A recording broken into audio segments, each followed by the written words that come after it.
Welcome everyone. Before we begin tonight, I'd like to take a moment to acknowledge the traditional custodians of the land that we are gathered on. They are the Gadigal people of the Eora Nation. I'd like to acknowledge their elders past and present and their long-standing connection to this place. I acknowledge that sovereignty was never ceded, and this always was and always will be Aboriginal land. I'm Sammy Preston. I am the fashion editor and head of affiliate at Urban List. Tonight we are carrying on IMG's tradition of spotlighting really special individuals that are shaping the evolution of Australian fashion.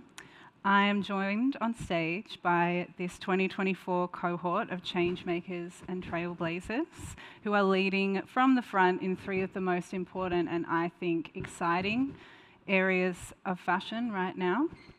Elaine George was the first Indigenous model to grace the cover of Vogue Australia back in 1993, a turning point for representation of First Nations people around the world. And since then, Elaine has been a powerful advocate for First Nations representation, both on and off the runway. Kim Russell, or the Kimbino, to her many, many thousands of followers, is a stylist, a critic, a curator, a master archivist, crossing the bridge between commentary and creation, and very entrenched in the world of social media and online communities, and the role they play in the direction of fashion into the future.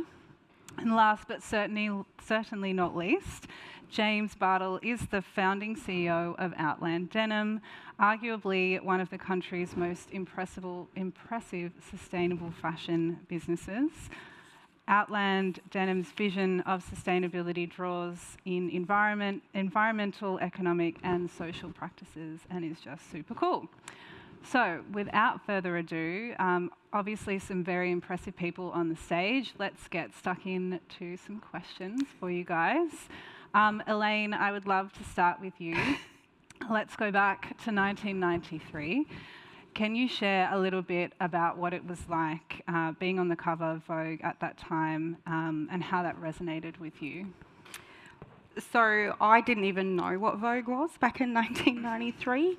I just happened to be at Dreamworld and a lady was following us around, and look, to be honest, I wanted to punch her in the face because back in 93, if you're an Aboriginal young person, we still had a bit of racism around, so it was quite scary for me.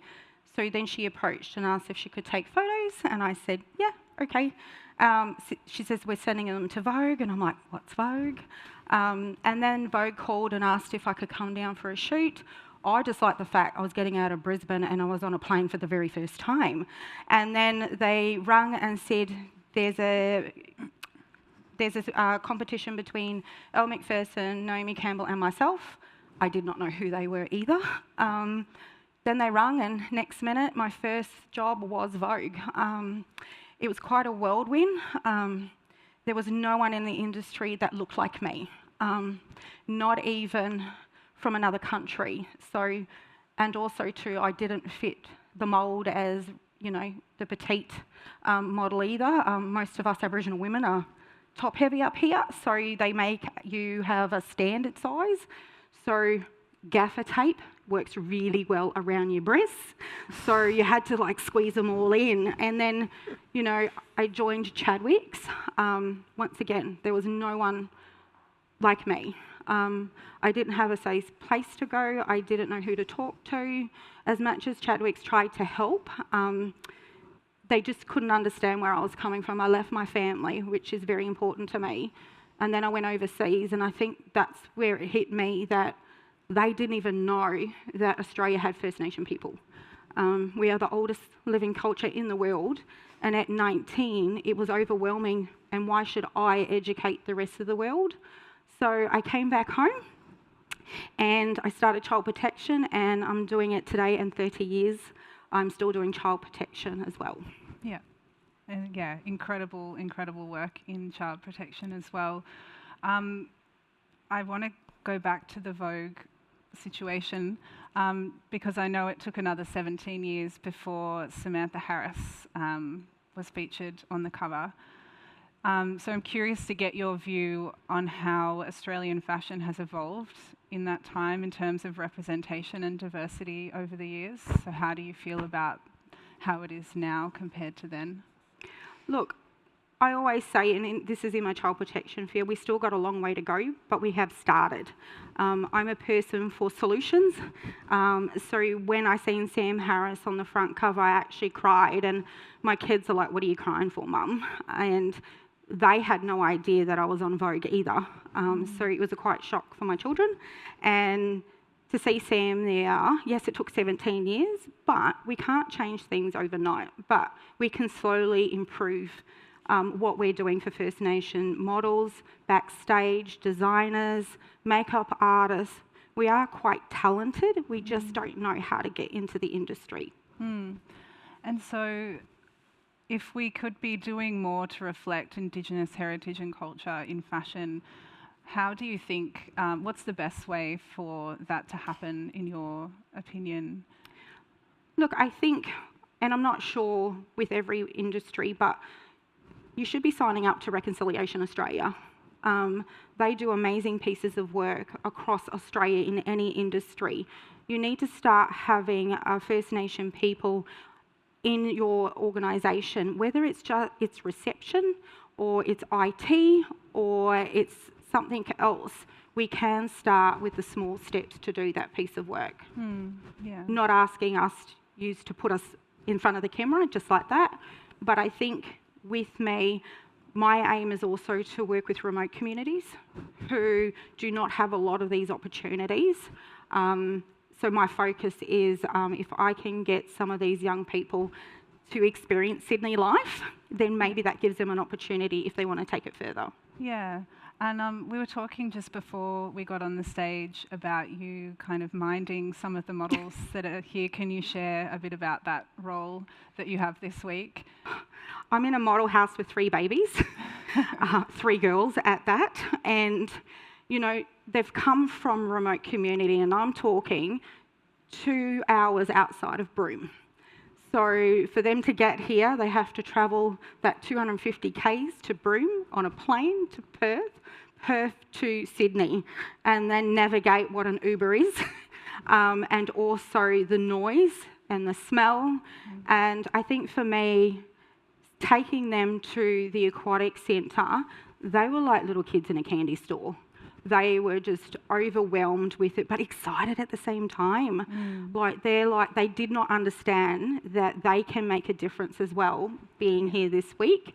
And, you know, they've got their first walk tonight with Jordan. Yep. And I've had to prep them all day, including make them breakfast to make sure that they eat, make sure they have the water and all of that kind of stuff. And now I'm sitting here, I've asked another Aboriginal person to look after them while they're getting their hair and makeup done. Yeah, that's really special. I'm going to come back to everyone and talk about mentorship, so we'll come back to that. But Kim, I'd love to jump into your world. I also work in content, not at the pace that you do, but I know that social media and the internet just moves like lightning fast. So I'm very curious to ask your thoughts on the role that social media is playing in fashion now compared to even a few years back, and if you have any thoughts on where it's all going. I guess it's a broad question because, I mean, when you go outside, there's like digital publications getting their content for socials, and then there's people who are also like influencers and content creators who are doing their job out there as well. And it's such a big thing now. It's basically our whole world, really, navigating social media with traditional media. But yeah, it plays a huge role in it. I guess it's a huge reason that I'm here on this stage, because of my social media presence. Yeah. And how I've been able to broadcast myself like overseas, because my audience is like 50% US. Wow. And then it's a very small percentage that's Australian. So it plays a huge role in how I've been able to get here in fashion. And yeah, it's just so many different umbrellas that it's sort of, you know, categories. And Yeah, I think that's true. It is a very broad question. Maybe I'll ask you a little bit more about the role of kind of online communities. I think there was maybe once a time when fashion was really directive and sort of trends were decided by like a handful of people, editors, designers, and I think now with this kind of online communities, it's more engaging and involved. And I guess I'm curious to know with your content, how much are you influenced by your own community in kind of what you ultimately put out there? I think it's 50-50. A lot of what I put out there is just what I'm really obsessed with at that moment. And I go down a rabbit hole, but also my audience is so in tune with what I do, we sort of like on the same wavelength. So I'll go through my comments or go through my direct messages and they're talking about things that I don't even know about. And then I'll go further and expand on that and do research. And so, yeah, and like you said, the trends and all of these things, like really niche things become so huge because of, and popularized because of TikTok. And these small communities are exposed to these huge platforms and these audiences. And it's a great thing. It's a double-edged sword, just like everything else. But I've experienced the more positive side of that. Yeah. Do you think there is like a negative side to the trend cycle being that quick? I guess so. For me, I don't see trends as a good or bad thing. I just feel like if it makes you feel good to follow a trend and that's what you want to do, I think you should do it.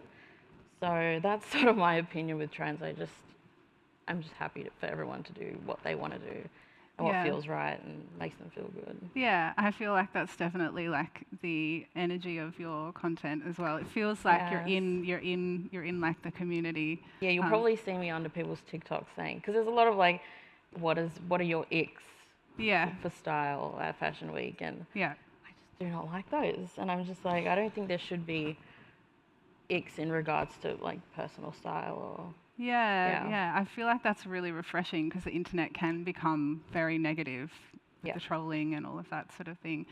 Do you do you have a process for like dealing with trolls? Like, what's your take on that negativity? I think I used to have more of a problem with that, but not anymore really. Yeah. Thank God, because I'm like a very anxious person, so I would harp on it and think about it. But luckily for me, and as I got older, I'm just like, it's just funny to me now. Yeah. I have a son. I'm not really worried about what someone's saying. I'm getting paid. I really don't care. Yeah. Good attitude. Love it.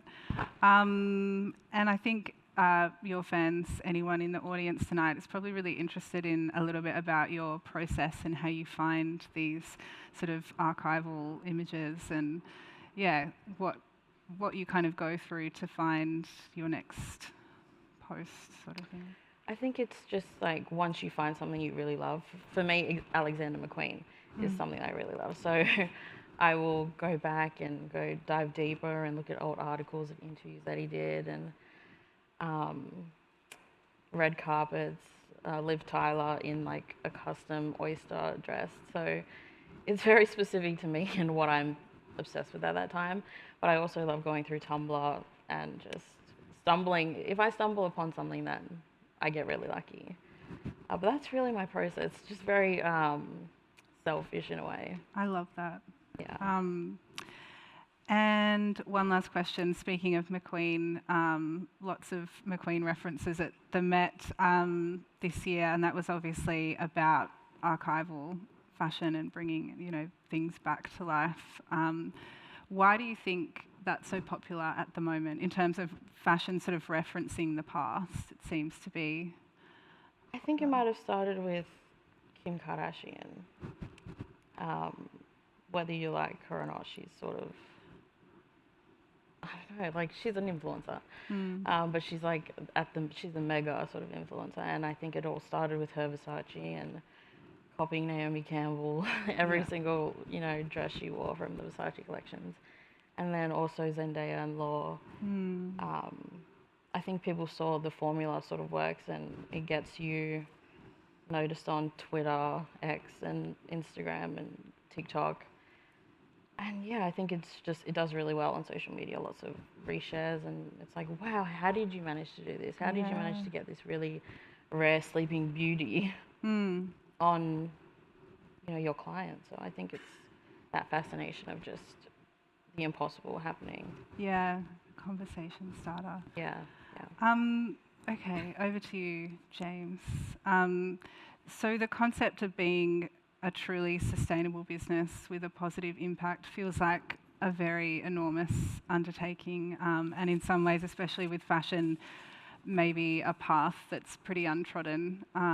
This is another big question, sorry, but curious to know if you could share a little bit about the approach at Outland Denim and why it was important to you guys to go down that untrodden path.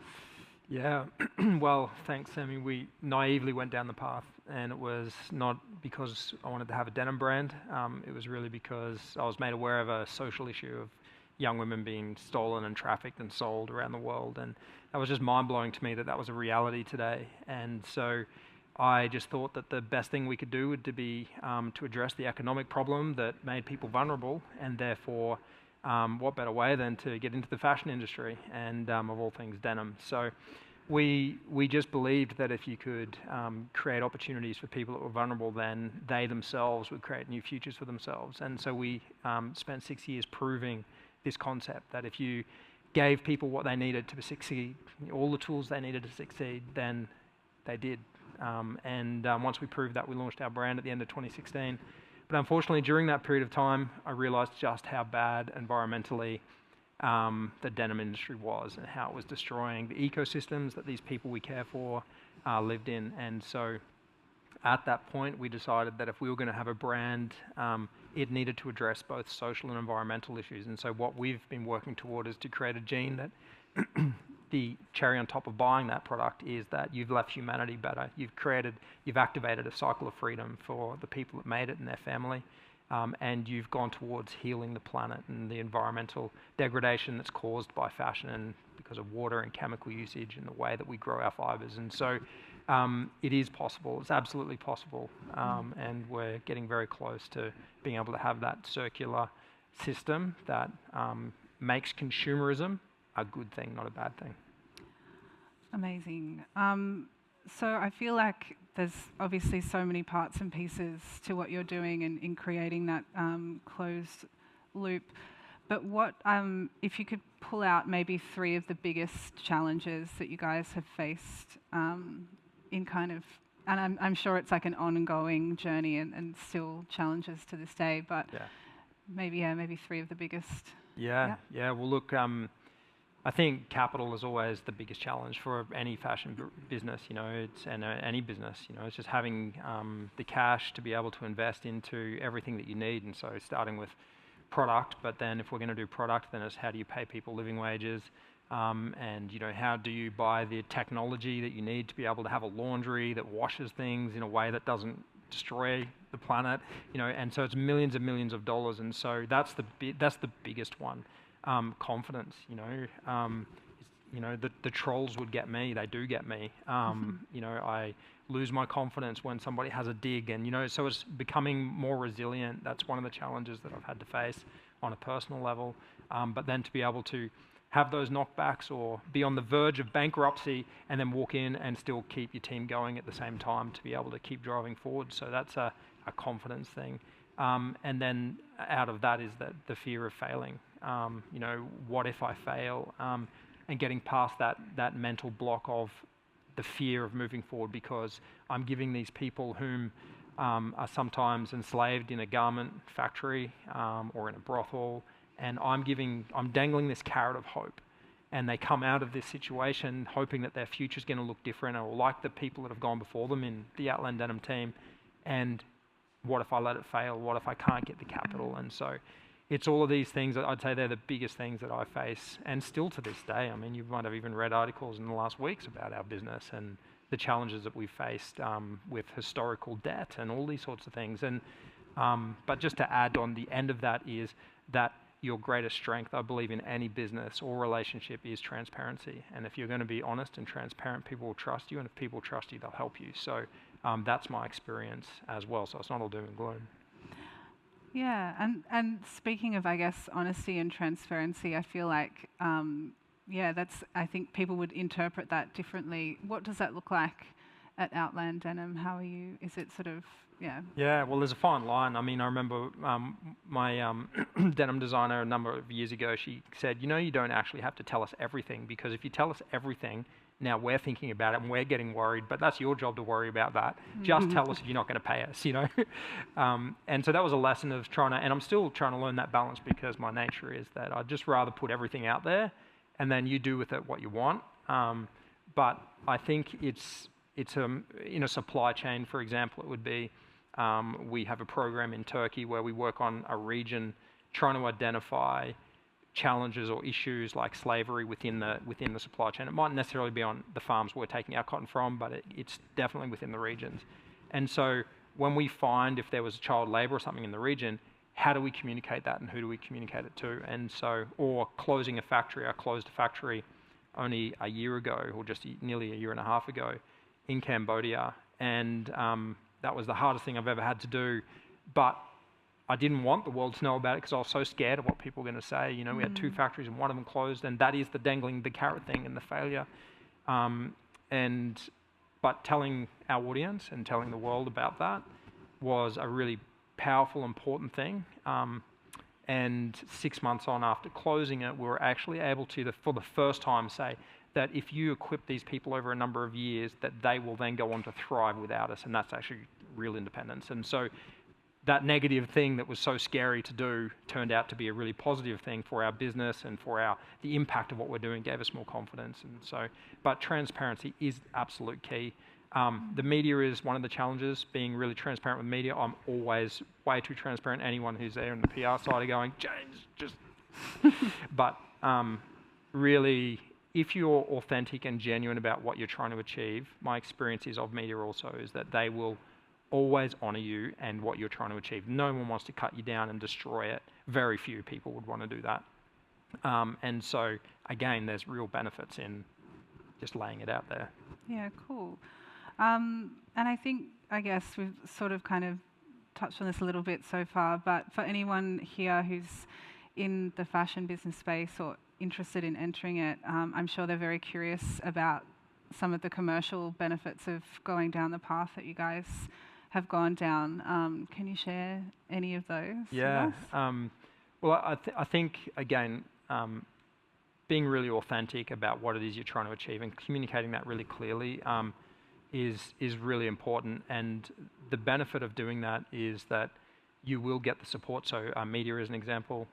We've had so much coverage. We've had the most amazing journalists write about our brand and communicate that to the world.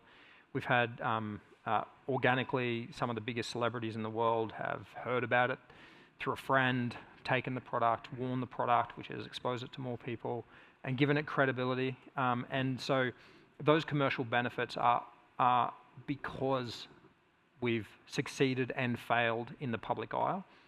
If we were only succeeding in the public eye, I don't believe we would have had the trust from the journalists and the celebrities or influencers to back us. But because they know we're going to talk about our failures as well, they trust us. And trust is everything. And if they trust you, they'll help you. Cool. All right, I'm going to step into some rapid fire questions for everyone to answer now. The first is a big one, and we'll go back to you, Elaine. We'll start over with you. What's one change that you'd really like to see in the fashion industry and your role in bringing that change about? I think for me is we use natural products as well. So if you go back home, even back to Byron where I'm from, we have so much to give. Our designs come from the heart and they have a story. The pigments that we use is actually from the ground and the environment around us. So they put a lot of effort into this, and it could take months to just do 6 meters of fabric, and then you don't wash it.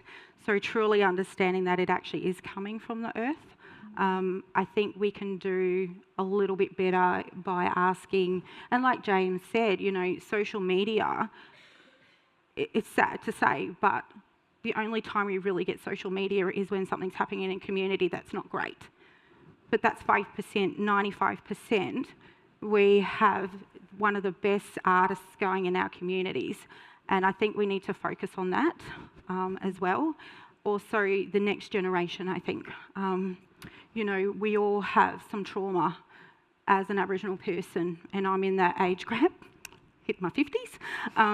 I want the next generation to stop that cycle. I want to be able to give something back to them and them to give to them, but I need help. Can't do it on my own, and neither can every Aboriginal community. So I do think that Australian fashion does have something to offer, and sometimes making a visit to one of those communities, you will realise that there's a lot of talent out there.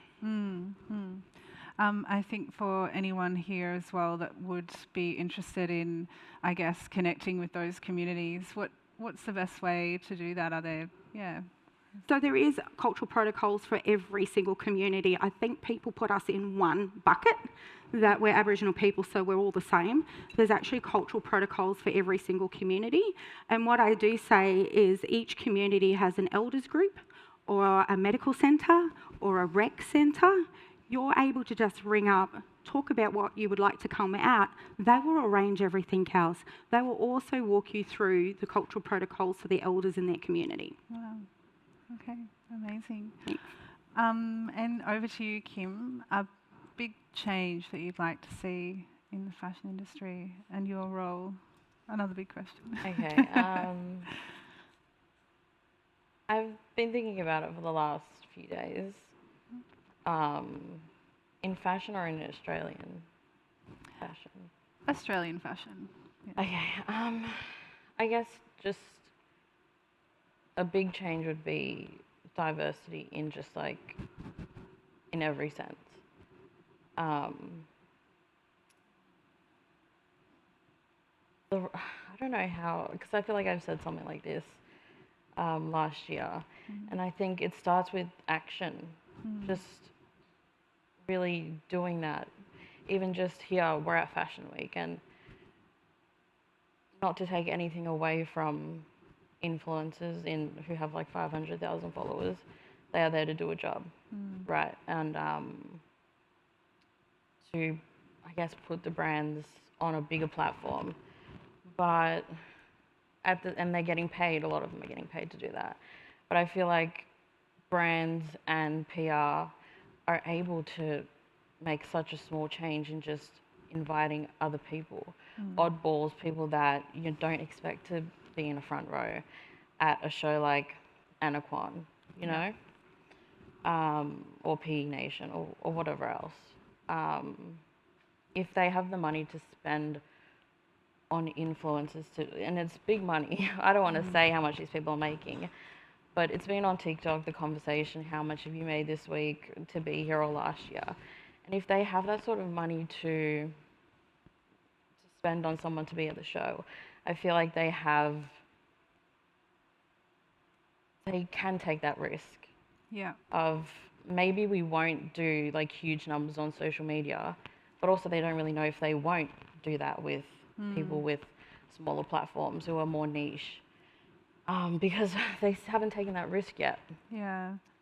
So I feel like, if they have the money to be able to pay someone to be there, how about 20 people who can show you to like the nichest things, and then it blows up, right? It's a snowball effect.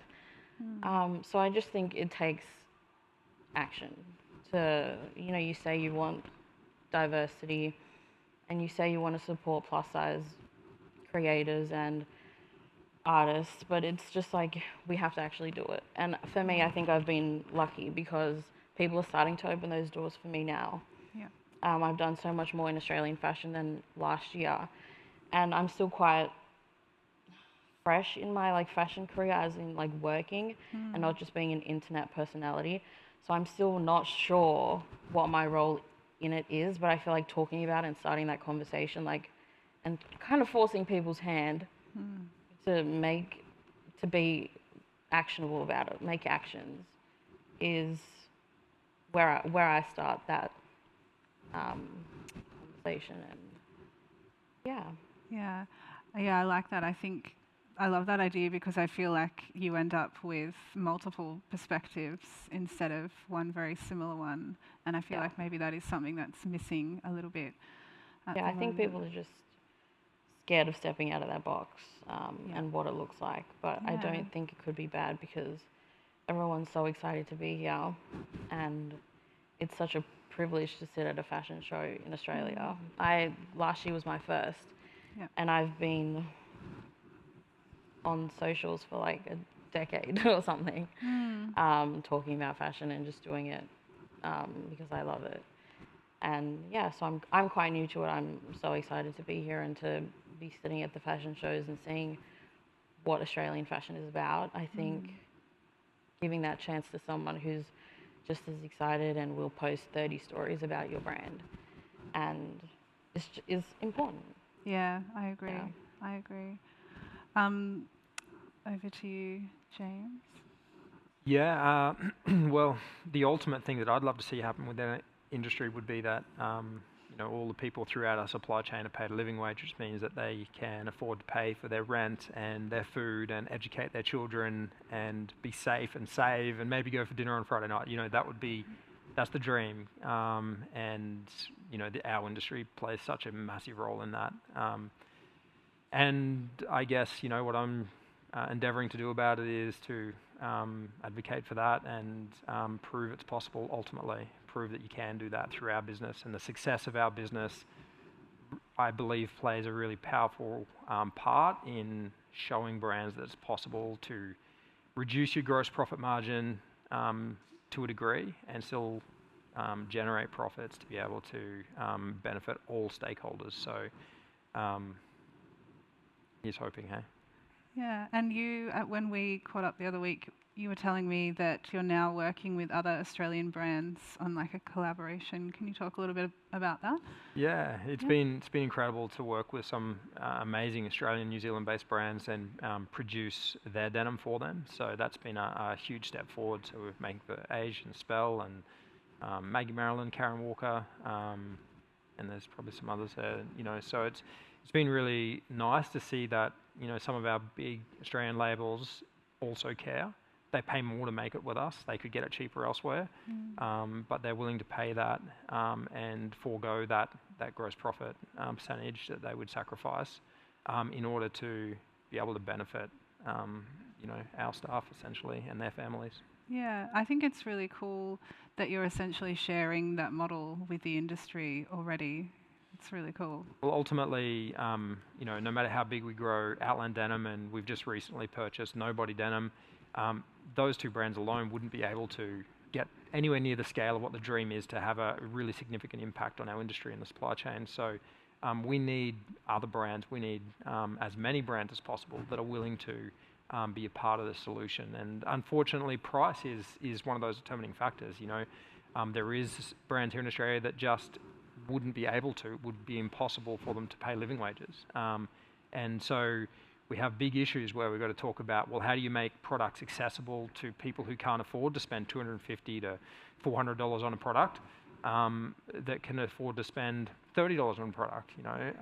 It's a really big issue that I don't have answers for, but what I do know, it's not okay to pay someone an amount that's not enough to even live on. And there's terrible stories you could read about if you wanted to.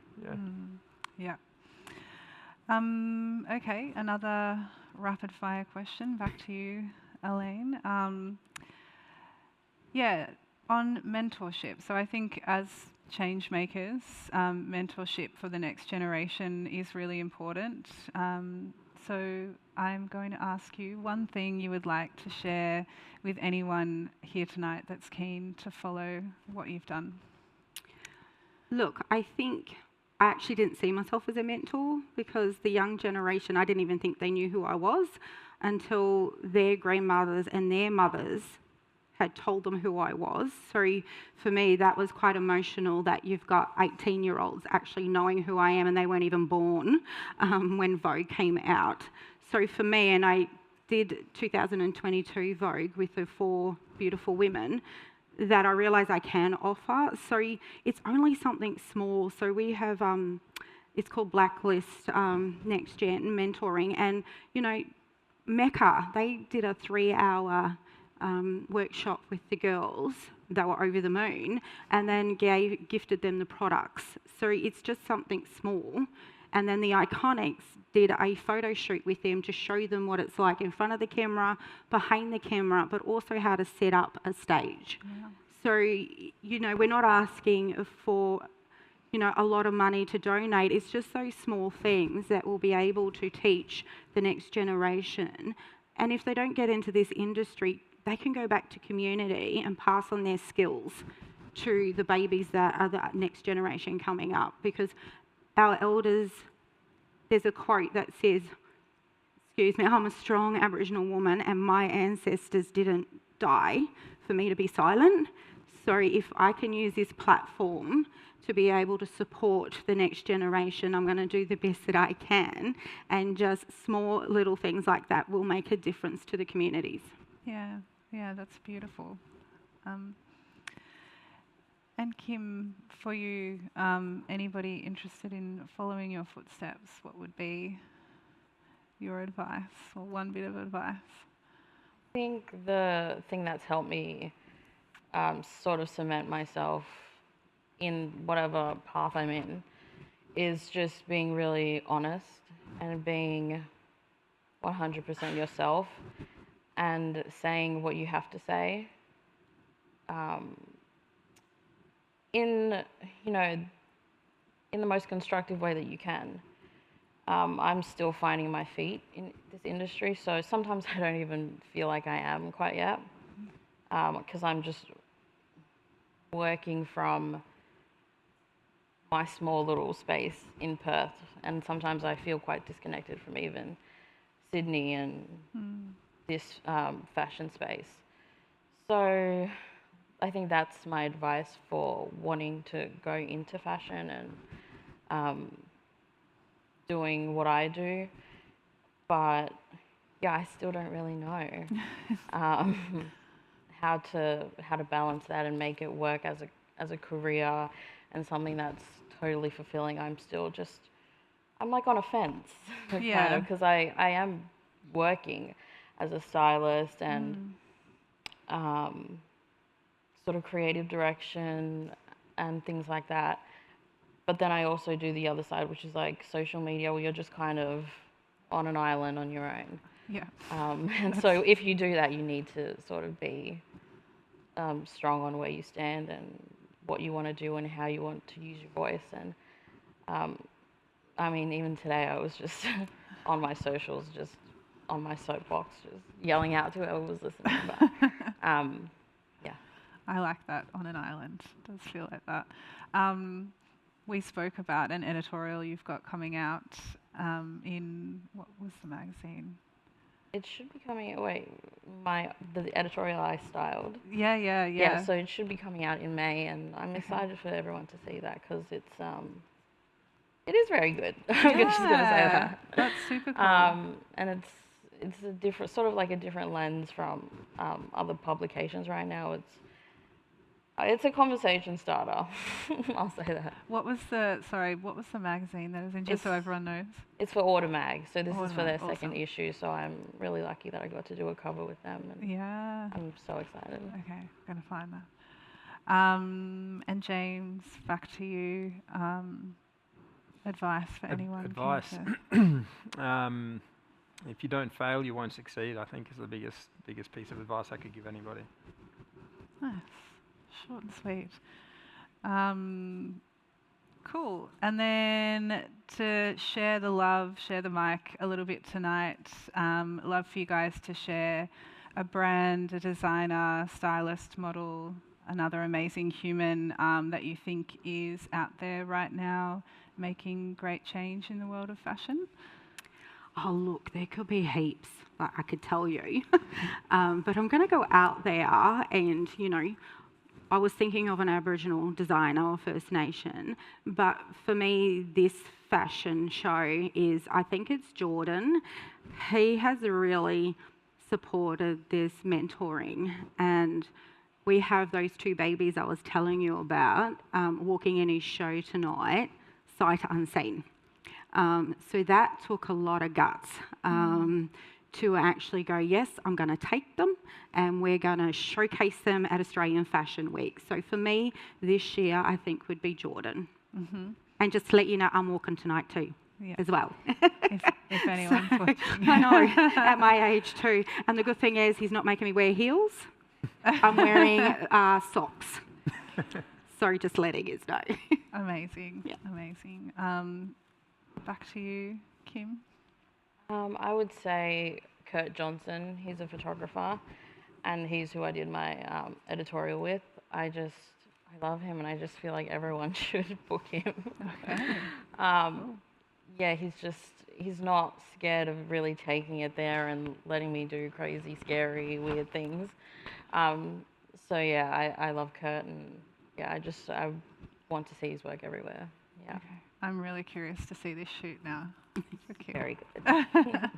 And James, back to you. Yeah, I don't know if they fall into the category exactly that you've described, but it's the organisation Thread Together. I just think they're just incredible. Like, they take, oversupply of clothing that all brands have at different times, and then they give them to people that really need them. And I just think that when that's the ultimate collaboration between Australian fashion and Thread Together. I mean, you got people who are homeless and they're putting on a PE Nation pair of activewear pants, or Outland denim pair of jeans, or like our amazing Australian designers are really getting behind Thread Together, and they're distributing it also. They're my vote. Awesome. Well, not to hog the questions from everyone in the audience, let's open it up to questions from you guys. I think someone will bring around a mic. One in the front.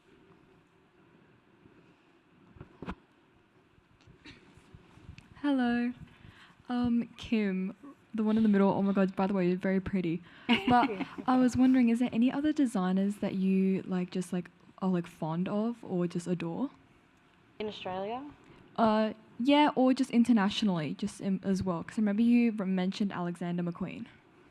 Okay, internationally and in Australia. Okay, so I loved last night Nickel and Ford. That was just I was like, are we in Sydney right now? Because I just felt like we were transported to London or something. But that was really epic, and I really want to shoot that stuff so bad. I really want to get my hands on the oyster dress. But overseas, I think maybe Ludovic. Yeah, I think he's just incredible, and I really want to shoot his stuff as well. But yeah, hopefully I get to do that. And he's so sweet. And I also love the Caperni boys. They're really good. Yeah. Any other questions? One at the back. Hiya, oh God, that's really loud. For Kim as well, just as a bit of a more plus-size lady, what's your opinion on the American fashion industry on inclusivity and sizing? Because I'm from the UK and I've recently moved to Australia, and I find it quite limiting. In America? In Australia. In Australia. I definitely think you could do with some work, but that's just with everything else. And I also find it hard. A lot of people are oh, it's amazing to thrift, and I love thrifting, but I would have to thrift for accessories, or I would have to learn to sew, cut something up and sew it together. So yeah, my opinion on it is it's not very positive. I wish it was, because there's so many amazing things you see coming down the runway, and I'm sure it's not going to be produced in plus sizes, maybe to a 14 or a small 16, but yeah.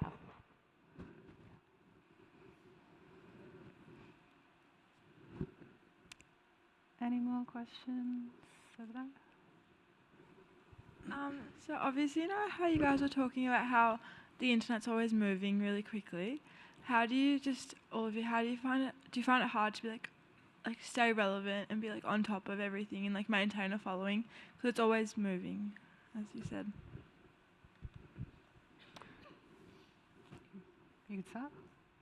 I'll answer from a brand's perspective. It's extremely hard, and feeding it is really expensive. So creating content and having that up there, staying relevant.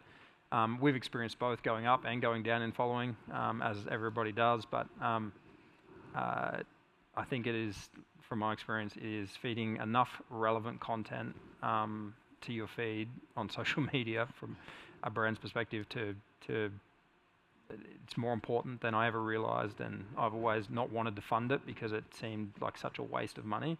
But now that I am putting a little bit of investment behind it, I can see that it has a real impact on sales. Yeah, I would say it's hard to keep up, especially in the way that I do things. It's very like, I'm either posting about work and things that I'm doing, or things that I'm obsessed with, like I said. And even that I don't do much of anymore. So I try to stay on top of things, but it's just hard. And if followers dip, then they dip. Like currently I'm in that sort of period where I'm dipping. But I've had that happen over the years as I've like switched up my content, basically, because you have to adapt and you have to do what feels relevant for you at the time, not for what's happening on social media. So I love Meta, but as much as they would like me to do Reels, I'm just not going to do it. And people who want to stay will stay for what I originally was doing. And if whoever leaves, I mean, that's fine as well. It just makes your community more tight. Everyone just gets each other then. Oh, me, I'm old school. I didn't even know how to start an Instagram page 2 years ago. My son actually helped me do it, and then I tried to post stuff and I blocked people, or I don't know what I did, or you couldn't comment on a story or something. So I've handed it over to my agent. But for me, all I care about is I got more followers than my 2 kids. That was my aim, and they are 25 and 26, so they're already on it, and I'm so proud of myself. But I think also too, for me, my manager does it because mine is more about getting the content for the next gen, being able to talk to them about what they need to do to keep their social medias up and running, but also to not listen to all the comments that come across their page as well, which some are quite hurtful. So you've got to have that social media, but you also got to learn how to deal with it as well.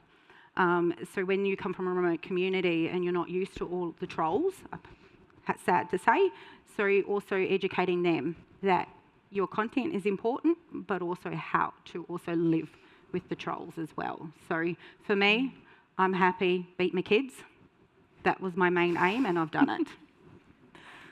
Amazing. Any more questions? Yeah, I have a question.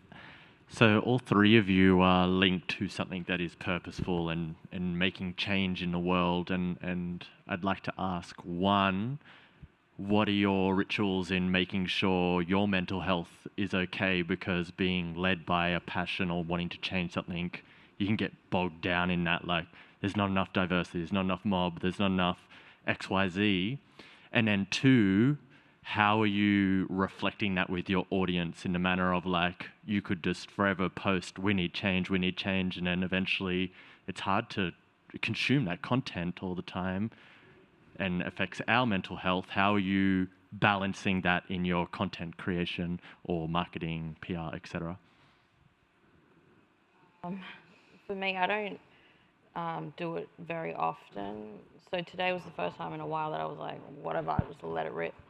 Because I just had to, and the way I deal with it for my mental health is like I'll scream, cry, and throw up to my sister or my husband, and because I have so much support in that way with my family that I can just be like just turn it off, like whatever. Like I don't care about fashion today, and I'll just go to the gold class cinema and watch something and just switch off.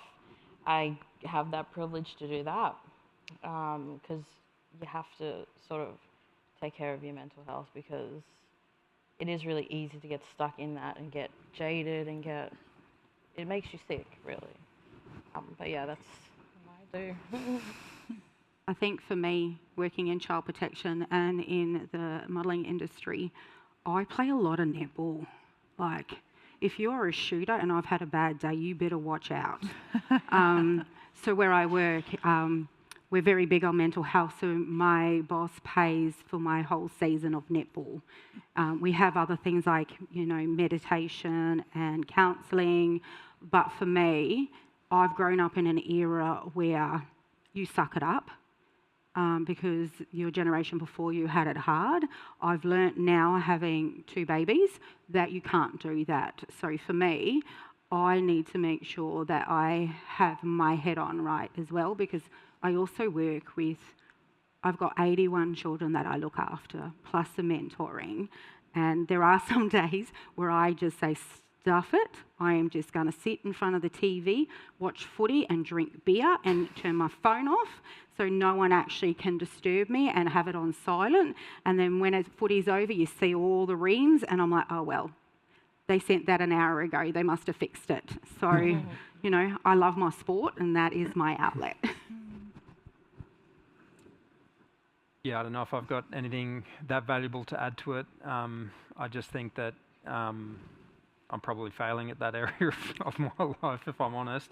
But I think communicating with your audience, you can overshare and be too heavy, and that was something that we certainly did in the beginning. We're so passionate about what we're trying to achieve, and we just wanted everybody to know about it, and thought that everybody would just jump on board because they'd be as passionate. And the reality is they're not. And so what we've worked out is our formula is that we sell beautiful products, we talk about our products, and we talk about the wins as the cherry on top. Buy a beautiful product, and I hope it'll fit you, it'll last, and the cherry on top is you change somebody's life, and if you open the inside of it, you'll see a thank you message from them. So anything more than that was actually pushing people away. I think we probably have time for one more question. As a small brand owner, would it be better to stay in your niche and design clothes towards your audience, or branch out and do different styles and etc.? My perspective is that actually what Kim said before, you got to be who you are. You try and be anything other than that, and no one will follow you. And so what you probably need to do is, we often start these kinds of things as a passion project and it turns into a business, but really working out, is your niche, is there enough of a market within your niche before you spend too much money and time, resource on it. And if there is, then great, be true to yourself and, really put that out there. And I think you'll have the most success doing it that way.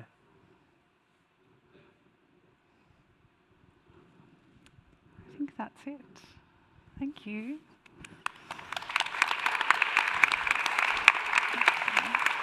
Thanks, Sammy. Thank you.